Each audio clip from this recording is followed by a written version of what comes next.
ये कहानी मुझे मेरे एक सब्सक्राइबर संजू ने भेजी है।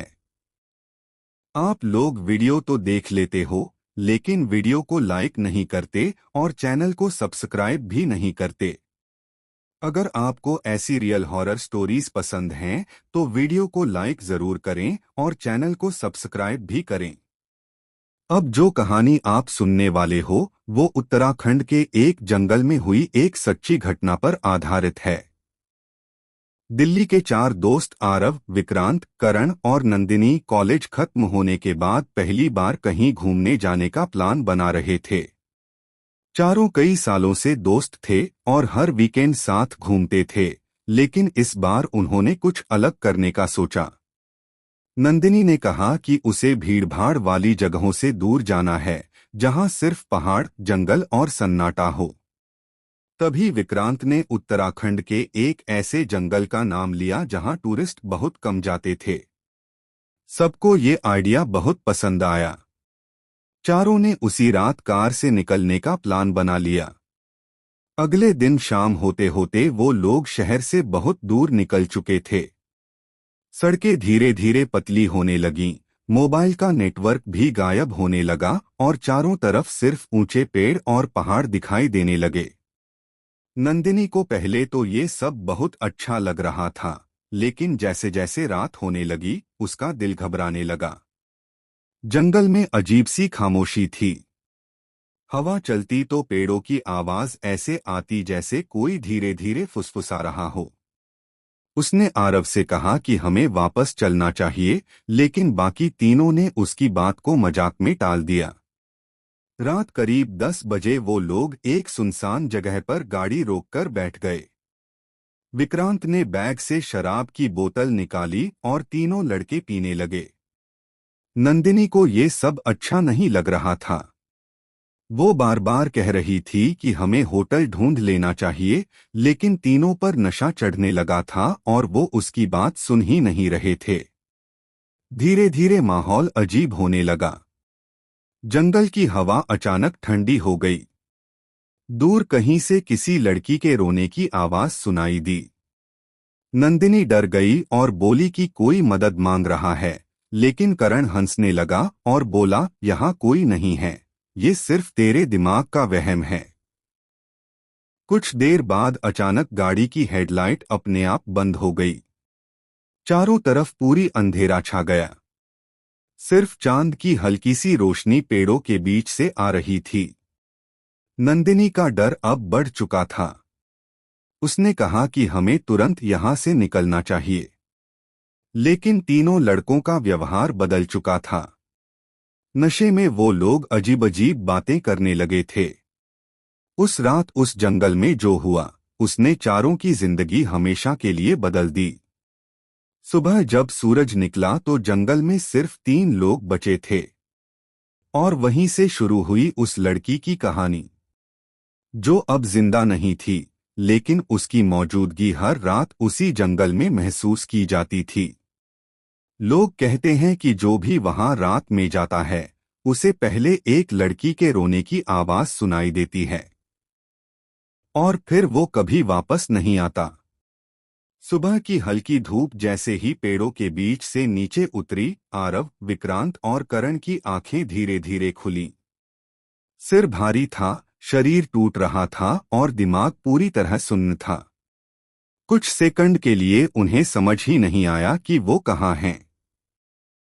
लेकिन जैसे ही उनकी नजर चारों तरफ पड़ी, उनके चेहरे का रंग उड़ गया। नंदिनी वहां नहीं थी। आरव ने तुरंत उठकर इधर-उधर देखना शुरू किया। नंदिनी, नंदिनी, उसकी आवाज पूरे जंगल में गूंजने लगी, लेकिन जवाब में सिर्फ सन्नाटा मिला। विक्रांत और करण भी अब घबरा चुके थे। तीनों ने पूरी जगह छान मारी, हर झाड़ी के पीछे, हर पेड़ के पास देखा, लेकिन नंदिनी का कहीं कोई निशान नहीं था। अचानक करण की नजर जमीन पर पड़ी। वहां मिट्टी पर कुछ घसीटने के निशान थे, जैसे किसी को जबरदस्ती खींचकर ले जाया गया हो। तीनों के चेहरे पर डर साफ दिखाई देने लगा। उन्हें रात की कुछ धुंधली धुंधली बातें याद आने लगीं। नशा, हंसी, नंदिनी की चीखें और फिर एक गहरी खामोशी। लेकिन कोई भी सच का सामना करने के लिए तैयार नहीं था। शायद वो खुद कहीं चली गई होगी, विक्रांत ने डर को छुपाते हुए कहा। या फिर कोई जंगली जानवर। करण ने बात अधूरी छोड़ दी। आरव चुप था, क्योंकि उसे अंदर ही अंदर सब याद आ रहा था। तीनों ने फैसला किया कि वो तुरंत वहां से निकल जाएंगे और किसी को कुछ नहीं बताएंगे। वो गाड़ी में बैठे और जल्दी जल्दी जंगल से बाहर निकलने लगे। लेकिन जैसे ही उन्होंने गाड़ी स्टार्ट की, एक अजीब सी आवाज आई, जैसे कोई पीछे वाली सीट पर बैठा हो। तीनों ने एक साथ पीछे मुड़कर देखा, लेकिन वहां कोई नहीं था। विक्रांत ने घबराकर कहा, शायद हमारा वहम है, और उसने गाड़ी तेज कर दी। कुछ किलोमीटर आगे बढ़ने के बाद अचानक गाड़ी अपने आप बंद हो गई। चारों तरफ फिर वही सन्नाटा, वही ठंडी हवा, और इस बार वो आवाज फिर से सुनाई दी, धीरे धीरे, किसी लड़की के रोने की आवाज। इस बार आवाज बिल्कुल पास से आ रही थी। करण के हाथ कांपने लगे। उसने धीरे से कहा, ये वही है।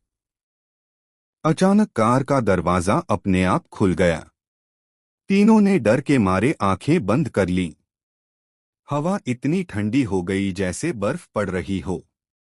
और तभी पीछे वाली सीट पर कुछ हलचल हुई। आरव ने हिम्मत करके धीरे धीरे पीछे देखा, और जो उसने देखा, उससे उसकी चीख निकल गई।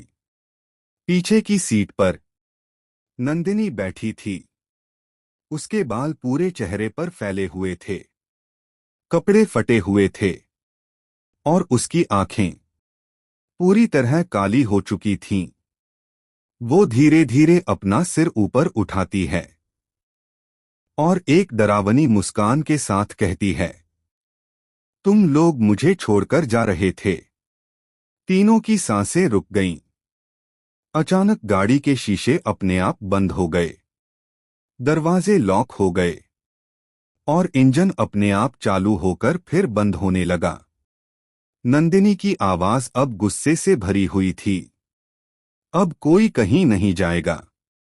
और उसी पल कार के अंदर एक ऐसी चीख गूंजी, जो उस जंगल में सालों तक सुनाई देती रही। कार के अंदर गूंजती हुई चीख जैसे अचानक थम गई। कुछ सेकंड के लिए सब कुछ शांत हो गया। इतना शांत कि तीनों को अपनी धड़कनें साफ सुनाई दे रही थीं। लेकिन वो सन्नाटा किसी तूफान से पहले की खामोशी जैसा था। आरव, विक्रांत और करण तीनों पत्थर की तरह जमे हुए थे। उनकी नजरें धीरे धीरे पीछे की सीट की तरफ गईं। लेकिन इस बार वहां कोई नहीं था। नंदिनी गायब हो चुकी थी। ये क्या था? करण की आवाज कांप रही थी। हमने हमने उसे देखा था ना? विक्रांत लगभग रोने लगा। आरव ने कुछ नहीं कहा। उसका चेहरा पसीने से भीग चुका था। उसे अब साफ साफ समझ आ रहा था, ये कोई वहम नहीं था, वो वापस आ चुकी थी। अचानक कार का इंजन अपने आप चालू हो गया। इस बार किसी ने चाबी नहीं घुमाई थी।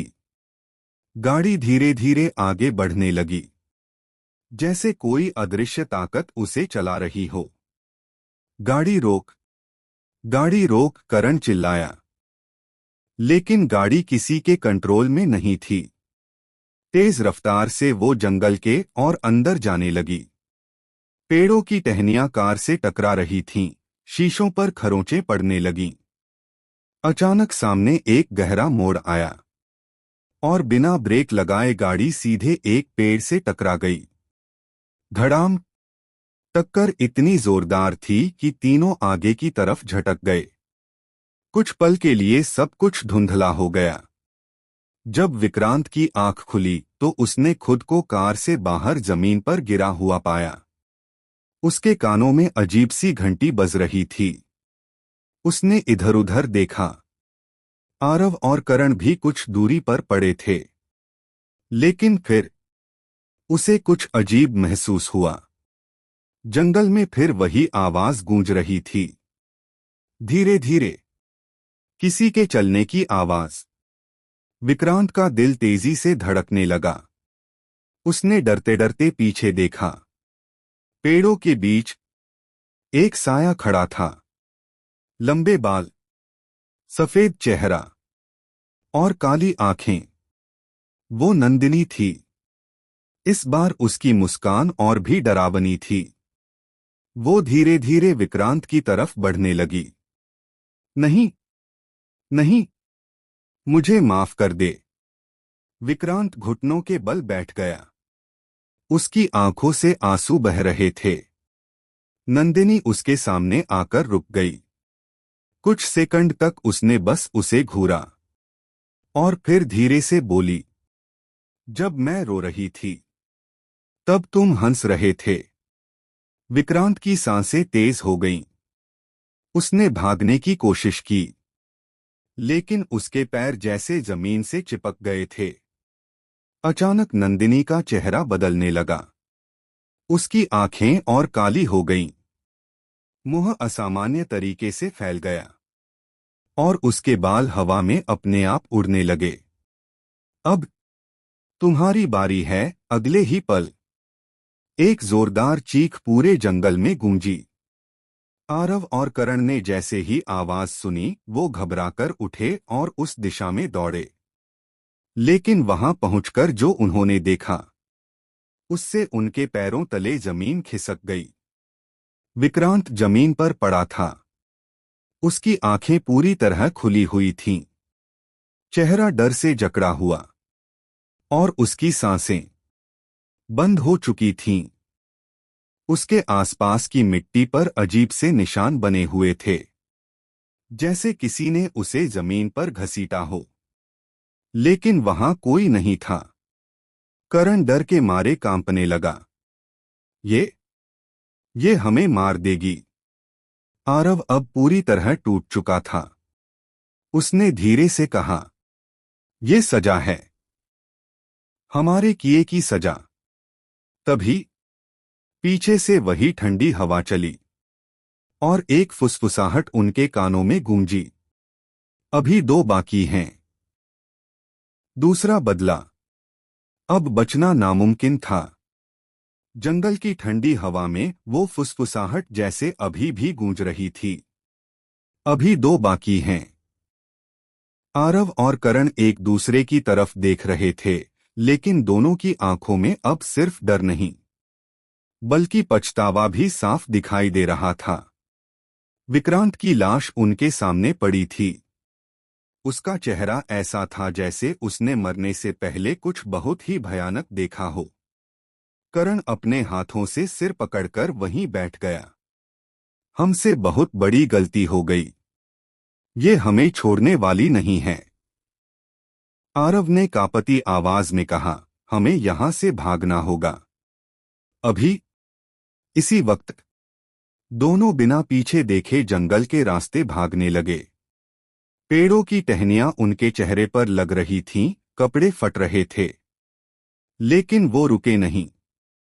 उनके दिमाग में सिर्फ एक ही चीज थी, जिंदा बचना। कुछ देर भागने के बाद उन्हें दूर एक टूटा फूटा सा केबिन दिखाई दिया। शायद कभी किसी लकड़हारे का घर रहा होगा। दोनों जल्दी से अंदर घुस गए और दरवाजा बंद कर लिया। अंदर घुप अंधेरा था। हवा में सड़ी हुई लकड़ी की बदबू थी।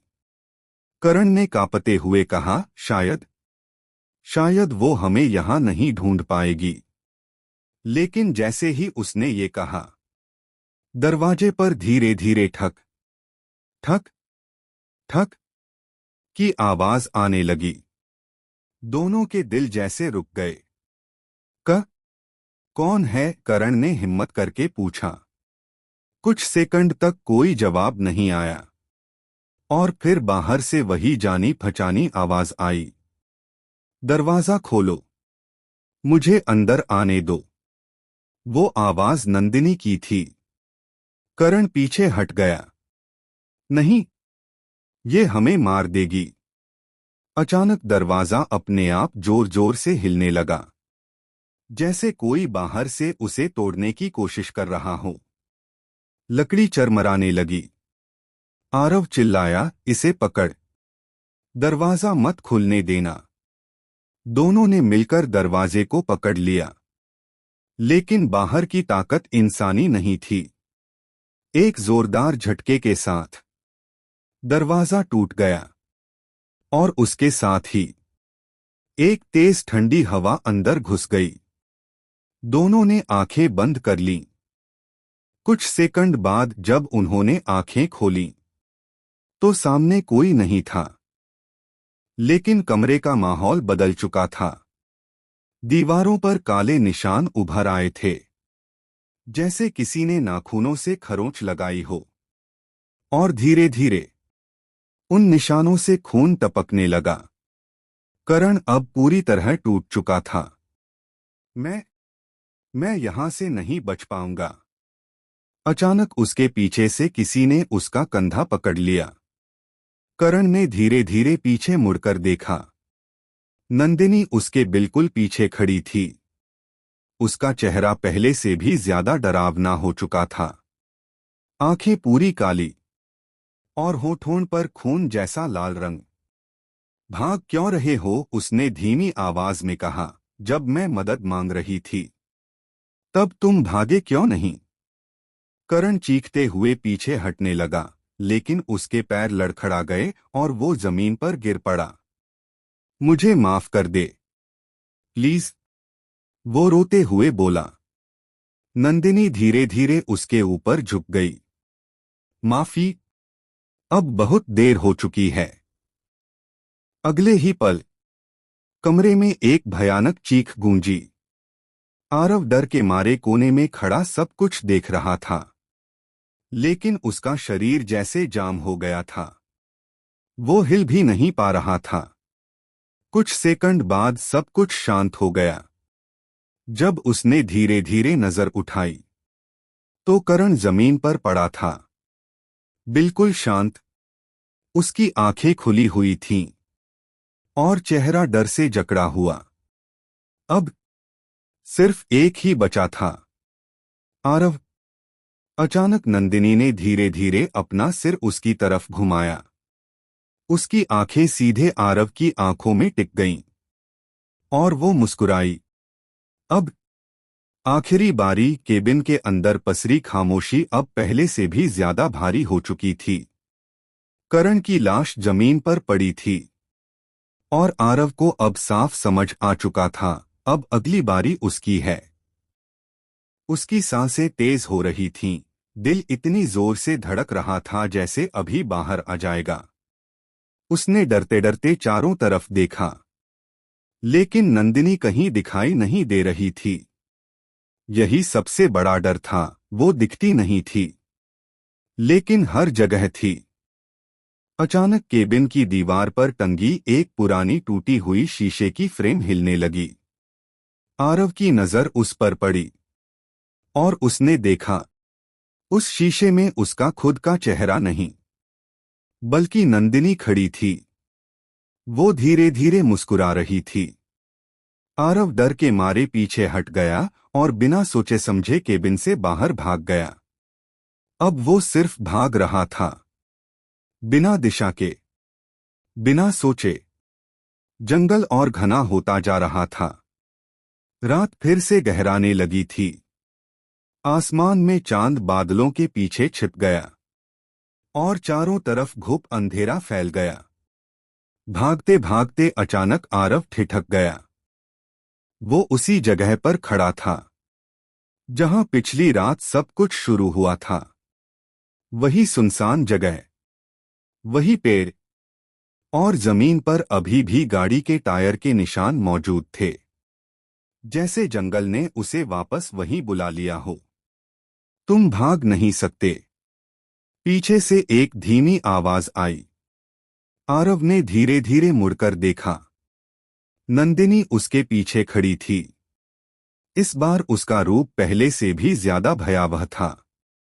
उसके पैरों के नीचे जमीन काली पड़ चुकी थी और उसके आसपास हवा जैसे थम गई थी।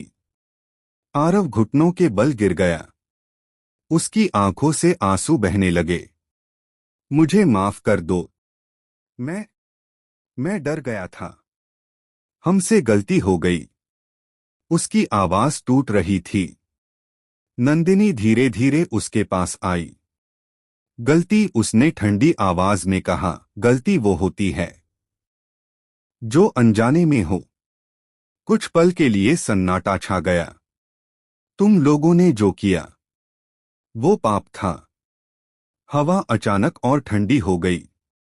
आरव अब रो रहा था, कांप रहा था, लेकिन भागने की हिम्मत खत्म हो चुकी थी। मैं खुद को पुलिस के हवाले कर दूंगा। बस मुझे छोड़ दो। उसने आखिरी कोशिश की। नंदिनी कुछ सेकंड तक चुप रही, जैसे वो उसके शब्दों को महसूस कर रही हो। फिर उसने धीरे से कहा, अब फैसला इंसान नहीं, ये जंगल करेगा। अचानक जमीन हिलने लगी। पेड़ों की शाखाएं जोर जोर से हिलने लगीं। हवा में अजीब सी चीखें गूंजने लगीं, जैसे इस जंगल में और भी कई आत्माएं हों। आरव डर के मारे चिल्लाने लगा।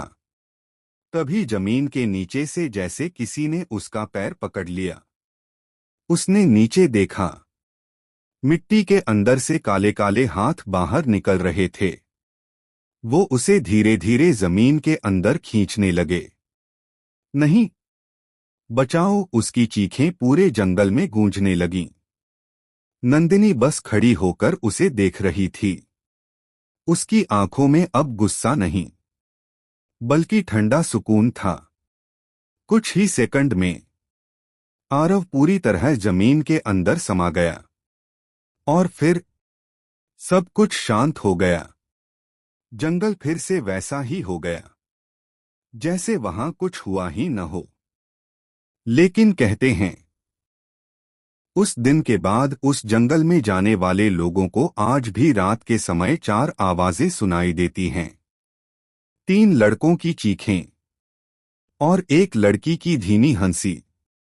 और जो भी उस आवाज का पीछा करता है वो कभी वापस नहीं आता।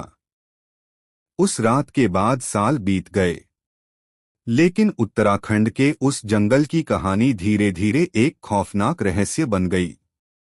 आसपास के गांवों में लोग उस जगह का नाम लेने से भी डरते थे। कहते थे कि वहां रात के समय 4 परछाइयां भटकती हैं, 3 चीखती हुई और एक हंसती हुई। लोगों ने उस रास्ते पर जाना बंद कर दिया। दिन में भी कोई अकेले वहां नहीं जाता था। लेकिन समय के साथ डर कहानियों में बदल गया और कहानियां मजाक में। एक दिन 5 कॉलेज स्टूडेंट्स का ग्रुप ट्रिप पर निकला। राहुल, समीर, दीप, पूजा और काव्या। ये लोग एडवेंचर के शौकीन थे और हॉन्टेड जगहों को एक्सप्लोर करना उनका पैशन था। राहुल ने अपने फोन में एक पुराना ब्लॉग दिखाया जिसमें उसी जंगल का जिक्र था। उसने हंसते हुए कहा, यही है वो जगह जहां लोग कहते हैं कि आत्माएं भटकती हैं। आज रात यहीं कैंप करेंगे। पूजा थोड़ी डर गई, मुझे ये सब ठीक नहीं लग रहा। लेकिन बाकी सब हंस पड़े। अरे ये सब कहानियां होती हैं, कुछ नहीं होता, समीर ने कहा। शाम होते होते वो लोग उसी जंगल में पहुंच गए। शुरुआत में सब नॉर्मल था, हंसी मजाक, फोटो, वीडियो। लेकिन जैसे जैसे अंधेरा बढ़ने लगा, माहौल बदलने लगा। हवा ठंडी हो गई, पेड़ों की सरसराहट तेज होने लगी और अचानक मोबाइल नेटवर्क पूरी तरह गायब हो गया। काव्या ने कहा, यार मुझे अजीब लग रहा है, जैसे कोई हमें देख रहा हो। दीप ने मजाक उड़ाया, तू हॉरर मूवी ज्यादा देखती है। उन्होंने वहीं एक जगह टेंट लगा लिया। रात करीब 11 बजे सब आग के आसपास बैठे बातें कर रहे थे। तभी अचानक पूजा चुप हो गई। तुम लोगों ने सुना? उसने धीरे से पूछा। क्या? राहुल ने पूछा। कुछ सेकंड तक सब शांत रहे और फिर दूर से किसी लड़की के रोने की आवाज आई। सबके चेहरे पर एक साथ सन्नाटा छा गया। ये क्या था? काव्या डर गई। समीर ने हिम्मत दिखाते हुए कहा, शायद कोई जानवर होगा। लेकिन आवाज फिर आई, इस बार पहले से ज्यादा साफ। अब किसी के पास जवाब नहीं था। अचानक हवा और ठंडी हो गई। आग अपने आप बुझने लगी। और तभी राहुल के फोन की स्क्रीन अपने आप ऑन हो गई। उसमें कैमरा खुला था और कैमरे में उनके पीछे कोई खड़ा था। राहुल के हाथ कांपने लगे। उसने धीरे धीरे फोन घुमाया, लेकिन पीछे कोई नहीं था। ये कैसे? उसकी आवाज अटक गई। तभी काव्या जोर से चीखी। सब उसकी तरफ दौड़े और देखा कि उसके पैरों के पास मिट्टी पर अजीब से निशान बन रहे थे, जैसे कोई अदृश्य चीज जमीन पर चल रही हो। और वो निशान धीरे धीरे उनकी तरफ बढ़ रहे थे। पूजा रोने लगी, हमें यहां से जाना होगा अभी। तभी एक ठंडी हवा का झोंका आया और उनके टेंट के पीछे एक साया धीरे धीरे उभरने लगा। लंबे बाल, झुका हुआ सिर और एक डरावनी हंसी। वो वापस आ चुकी थी, नंदिनी। लेकिन इस बार वो अकेली नहीं थी। उसके पीछे 3 और परछाइयां खड़ी थीं और उन चारों की नजरें अब नए शिकार पर थीं। जंगल की हवा अचानक इतनी ठंडी हो गई कि पांचों दोस्तों के शरीर कांपने लगे। सामने खड़ी 4 परछाइयां अब धीरे धीरे साफ दिखाई देने लगीं। नंदिनी और उसके पीछे 3 साए। उनकी आंखों में इंसानियत का कोई निशान नहीं था, सिर्फ एक ठंडी खामोश नफरत। राहुल ने हिम्मत जुटाकर कहा, ये सब हमारा वहम है ना? लेकिन उसकी आवाज में ही डर साफ झलक रहा था। अचानक नंदिनी ने अपना सिर उठाया और धीरे धीरे मुस्कुराई। उसकी मुस्कान में अब दर्द नहीं था, सिर्फ सन्नाटा और सजा थी। तुम लोग भी मजे लेने आए हो? उसकी आवाज जंगल में गूंज उठी। पूजा और काव्या रोने लगीं। समीर और दीप पीछे हटने लगे। भागो यहां से! राहुल जोर से चिल्लाया। पांचों अलग अलग दिशाओं में भागने लगे। लेकिन जंगल अब वही नहीं था। पेड़ जैसे अपनी जगह बदल रहे थे, रास्ते अपने आप बंद हो रहे थे और हर दिशा एक ही जगह पर जाकर खत्म हो रही थी। दीप सबसे आगे भाग रहा था। उसकी सांसें फूल चुकी थीं। अचानक उसे सामने एक खुला रास्ता दिखा, जैसे जंगल खत्म होने वाला हो। वो पूरी ताकत से उस तरफ दौड़ा।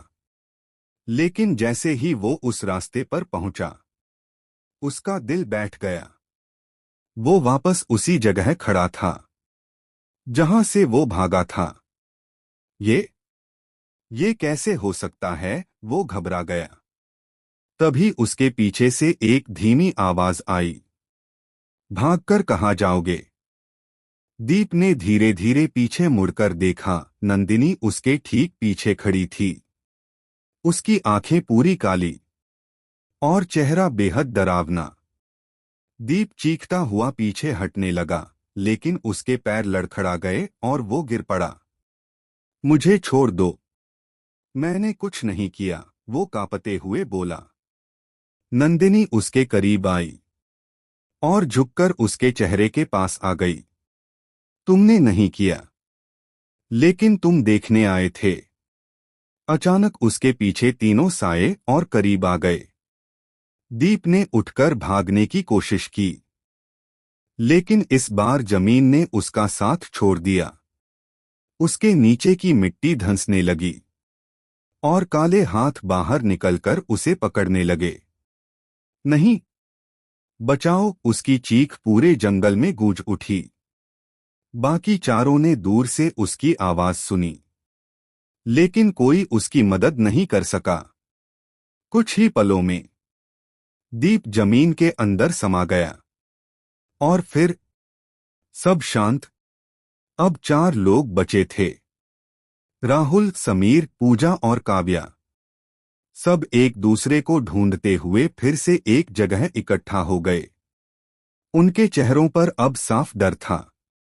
कोई भी इसे मजाक नहीं समझ रहा था। हमें ये समझना होगा, ये हमें क्यों मार रही है, पूजा ने रोते हुए कहा। तभी अचानक राहुल को कुछ याद आया। ये वही जंगल है जहां सालों पहले 4 लोग आए थे और एक लड़की गायब हो गई थी। समीर की आंखें फैल गईं, मतलब ये उसी की आत्मा है। अचानक पीछे से ठंडी हवा चली और एक आवाज आई। अब समझे। चारों ने एक साथ पीछे मुड़कर देखा। नंदिनी और वो तीनों साये अब और पास आ चुके थे। इस बार उनकी आंखों में सिर्फ गुस्सा नहीं, बल्कि एक फैसला था। अब तुम सब यहीं रहोगे। जंगल की हवा अब भारी हो चुकी थी, जैसे हर सांस के साथ डर अंदर उतर रहा हो। राहुल, समीर, पूजा और काव्या एक दूसरे के पास खड़े थे, लेकिन चारों को एहसास हो चुका था, अब बचना आसान नहीं है। नंदिनी और वो तीनों साये धीरे धीरे उनकी तरफ बढ़ रहे थे। हमें कुछ करना होगा। ऐसे खड़े रहेंगे तो मर जाएंगे, समीर घबराते हुए बोला। राहुल का दिमाग तेजी से काम करने लगा। उसे अचानक गांव वालों की एक बात याद आई जो उसने रास्ते में सुनी थी। जिस जगह से सब शुरू हुआ, वही खत्म भी हो सकता है। उसने तुरंत कहा, हमें उस जगह पर जाना होगा जहां पहली बार ये सब हुआ था। वही हमारी आखिरी उम्मीद है। लेकिन वो जगह कहाँ है? काव्या रोते हुए बोली। तभी अचानक हवा का एक तेज झोंका आया और पेड़ों के बीच एक रास्ता खुद ब खुद बनने लगा, जैसे जंगल खुद उन्हें वहां ले जाना चाहता हो। यही है मौका। भागो! राहुल चिल्लाया। चारों उस रास्ते पर दौड़ने लगे। पीछे से आती ठंडी हंसी और कदमों की आवाज साफ सुनाई दे रही थी। कुछ ही देर में वो उसी जगह पहुंच गए। वही खुला मैदान, वही सन्नाटा, और जमीन पर अब भी पुराने निशानों की हल्की छाप, जैसे समय वहीं रुक गया हो। पूजा घुटनों के बल बैठ गई। अब क्या करें? राहुल ने कांपते हुए कहा, शायद हमें सच स्वीकार करना होगा, जो यहां हुआ था। अचानक चारों तरफ से ठंडी हवा चलने लगी। पेड़ों की शाखाएं जोर जोर से हिलने लगीं और फिर वो चारों परछाइयां उनके सामने आकर रुक गईं। नंदिनी सबसे आगे थी। उसकी आंखें सीधे राहुल की आंखों में थीं। तुम लोग क्यों आए हो यहां? उसकी आवाज अब पहले से ज्यादा गहरी और खतरनाक थी। राहुल ने हिम्मत जुटाई। हम माफी मांगने आए हैं। जो हुआ वो गलत था। हमें सच पता चल गया है। कुछ पल के लिए सब कुछ शांत हो गया। नंदिनी ने धीरे धीरे सिर झुकाया, जैसे वो कुछ सोच रही हो। बाकी 3 साये भी ठहर गए। एक पल के लिए लगा, शायद वो मान जाए। लेकिन तभी उसकी हंसी गूंज उठी। माफी, उसने धीरे से कहा, हर कोई यही कहता है। अचानक उसका चेहरा बदलने लगा। उसकी आंखें और काली हो गईं और उसकी आवाज गुस्से से भर गई। लेकिन जो दर्द मैंने सहा वो कोई नहीं समझ सकता। अचानक जमीन फिर से कांपने लगी। समीर डर के मारे पीछे हट गया और उसी वक्त उसके पैर के नीचे की जमीन धंस गई। काले हाथ बाहर आए और उसे पकड़ लिया। नहीं, मुझे बचाओ, वो चिल्लाने लगा। राहुल और बाकी दोनों ने उसे पकड़ने की कोशिश की, लेकिन वो धीरे धीरे नीचे खींचता चला गया। कुछ ही सेकंड में समीर गायब हो गया। अब सिर्फ 3 बचे थे, राहुल, पूजा और काव्या। तीनों की आंखों में अब उम्मीद पूरी तरह खत्म हो चुकी थी। नंदिनी धीरे धीरे उनके और करीब आई। तुम्हारी माफी अब किसी काम की नहीं। हवा में अचानक सन्नाटा छा गया और फिर उसने धीरे से कहा, अब आखिरी फैसला होगा। जंगल में अब पूरी तरह सन्नाटा छा चुका था। हवा थम गई थी। पेड़ बिल्कुल स्थिर हो गए थे, जैसे पूरा जंगल खुद इस आखिरी फैसले का इंतजार कर रहा हो। राहुल, पूजा और काव्या तीनों एक दूसरे के पास खड़े थे।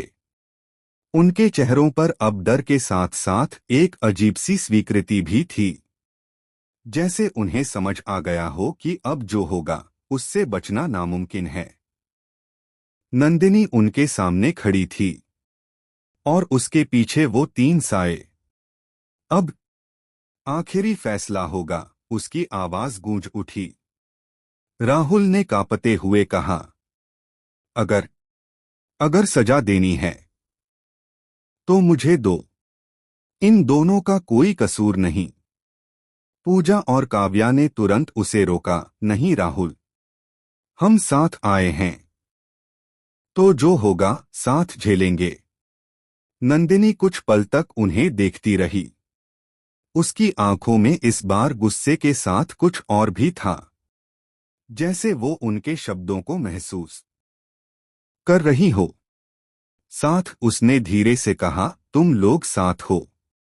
कुछ सेकंड के लिए जंगल में खामोशी छा गई। फिर उसने अपनी नजरें नीचे झुका लीं।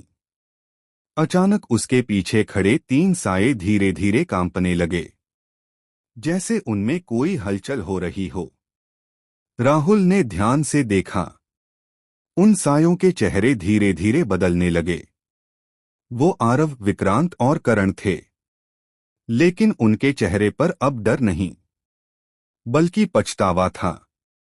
उनकी आंखें झुकी हुई थीं, जैसे वो अपनी गलती को मान चुके हों।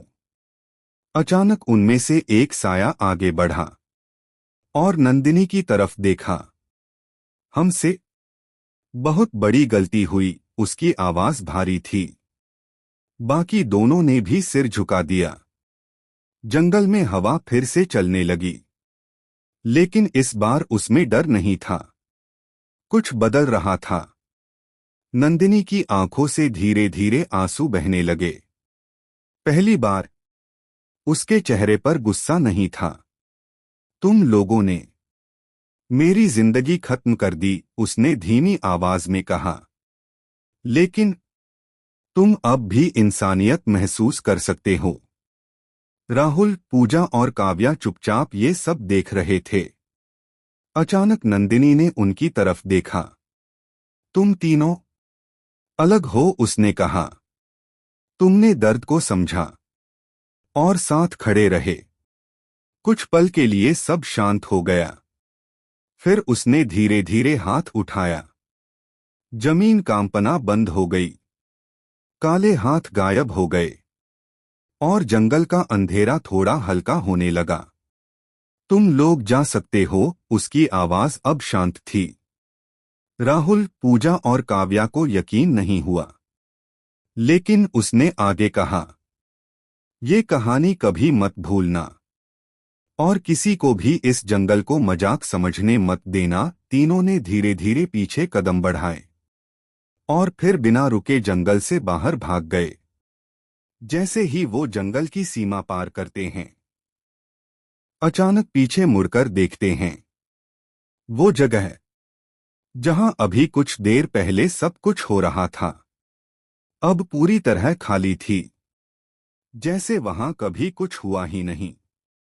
कुछ महीनों बाद राहुल ने उस घटना के बारे में एक वीडियो बनाया ताकि लोग सच्चाई जान सकें।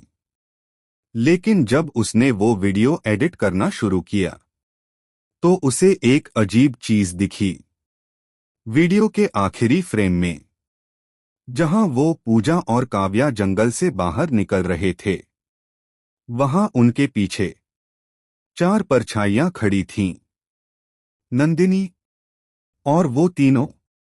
और इस बार उन चारों के साथ एक 5वीं परछाई भी थी, जो धीरे धीरे कैमरे की तरफ बढ़ रही थी। और स्क्रीन अचानक काली हो गई। कहते हैं, कुछ जगहें सिर्फ कहानियां नहीं होती, वो सच्चाई होती हैं, जो आज भी जिंदा है। अगर आप कभी उत्तराखंड के उस जंगल में जाएं और आपको किसी के रोने की आवाज सुनाई दे, तो पीछे मुड़कर मत देखना।